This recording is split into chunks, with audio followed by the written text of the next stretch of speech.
She didn't know the victim. She wasn't at the scene. She wasn't even in the same state when it happened. But her dream matched the murder, in detail, down to the blood, the crow, the compass. This is the real case that made the FBI ask, can the unconscious solve a crime? The hum of fluorescent lights buzzed above steel shelves stacked with boxes labeled unsolved. It smelled like dust and dead ends. Agent Lee Monroe walked in with a purpose. File 8293C. Ben Cartwright murder, 9 months cold, rural Oregon, blunt force trauma.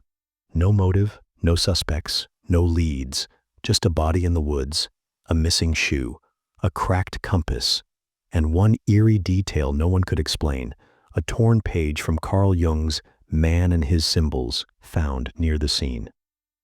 Why would a murder victim carry Jung? Lee wasn't a typical profiler. She had a PhD in analytical psychology, studied in Zurich, and had once interned at a Jungian dream lab in Seattle. The Bureau called her the witch, jokingly, until her theories started solving cases. She flipped through Cartwright's file. Photos, maps, autopsy reports. Something felt symbolic. There's a pattern here. We're not looking at motive. We're looking at meaning, she said aloud. Her boss, Special Agent Connolly, raised an eyebrow. Meaning? Some crimes don't follow logic, she replied. They follow the unconscious.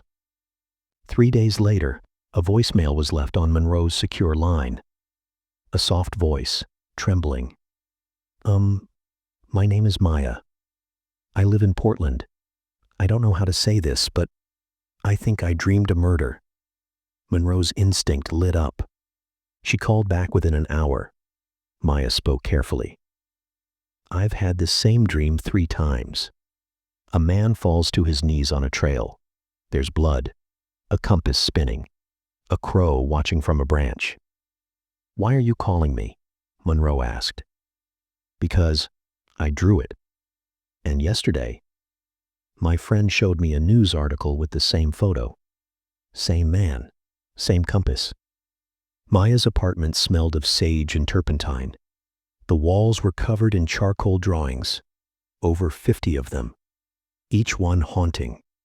A man alone in the woods, branches like claws, a spiral grove of trees, a compass pointing west, always west, and the most unsettling sketch, a faceless figure looming behind the man, tall, shrouded, black. Monroe pointed. This figure, what is it? Maya hesitated. I don't know, but every time he dies in the dream, that thing is watching.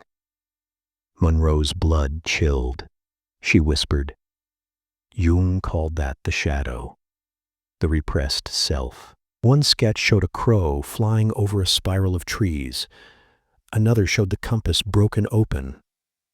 Monroe pulled out the crime scene photos. Everything matched. The compass in Maya's drawing was identical, even the crack in the glass. And the spiral grove? It wasn't in the police report, but satellite images confirmed it. A natural spiral of pine trees, just a mile off the main trail. That location had never been searched. Monroe marked the coordinates and made a call. Get me a team in Oregon. We're going back to the forest. Oregon. Cold wind. Pine needles underfoot. The spiral grove was real, eerie and quiet. Monroe and her team reached the center. At first glance, nothing. Then someone called out, "We've got something." Under a pile of stones, they found a canvas bag. Inside, a blood-stained hammer, a half-burned journal, a photo, 2 men smiling. One was Ben Cartwright, the other, older, tall, serious. Dr. Howard Ellis, retired professor of psychology. Monroe's heart pounded. Now we know who the shadow might be. Back in Portland, Monroe dug through Ellis's background. No criminal record. Retired from teaching 8 years ago. But one detail stood out. Cartwright had been his student, and Ellis's specialty? Jungian psychology, especially shadow integration and dream therapy. She drove to Ellis's home. The man answered with shaking hands. Monroe showed him the drawing, the faceless figure, the spiral, the compass. Ellis whispered, "I've seen that figure in my own dreams for decades." Ellis claimed innocence, but Monroe noticed cracks in his story. He fidgeted when asked about Cartwright. When shown Maya's drawings, he nearly dropped them.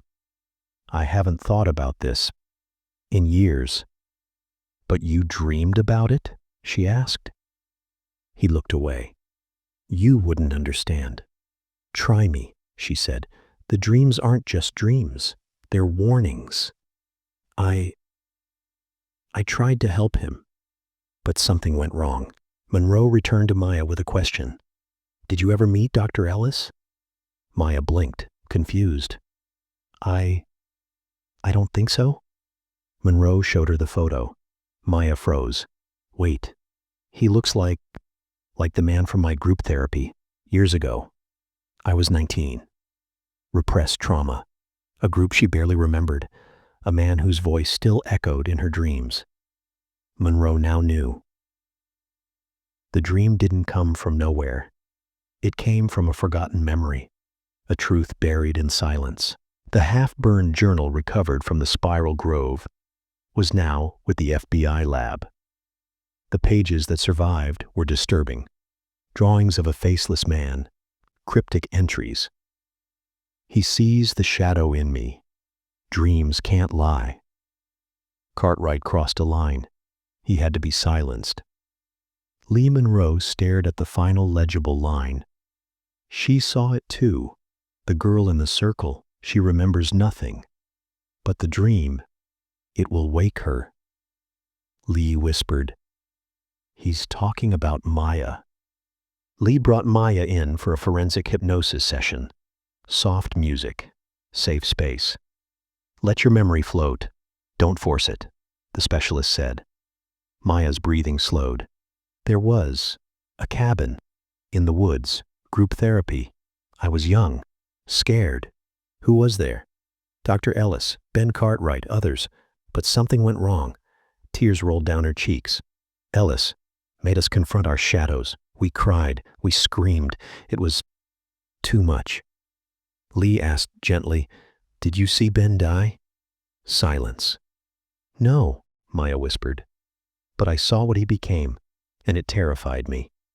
Monroe returned to Ellis, armed with the journal. He was disheveled, pacing. "You don't understand," he snapped. "Cartwright was dangerous. You killed him?" "No, I tried to help him." His voice cracked. "He embraced the shadow completely. It consumed him. He wanted to hurt Maya. I stopped him." Monroe leaned in. "So, the murder was protection?" Ellis looked haunted. "It was the unconscious, making its move. I didn't plan it. The shadow did."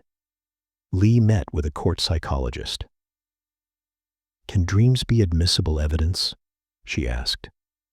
The doctor replied, "Dreams can't be used directly, but when they align with factual evidence, they're investigative gold." "Has it ever happened before?" "Only once, and that case never made it to trial." Monroe realized this case wasn't just about murder. It was about proving the psyche leaves fingerprints. Digging deeper, Lee uncovered Cartwright's records. He had suffered a psychotic break 3 years ago. After Ellis's radical shadow integration therapy, he'd isolated himself.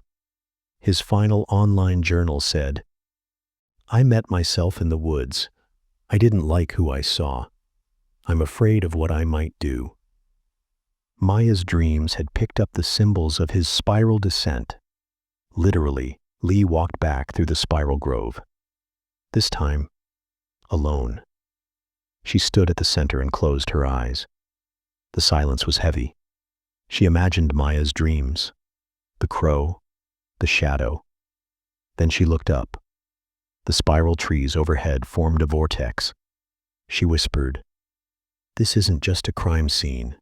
This is a psychic imprint."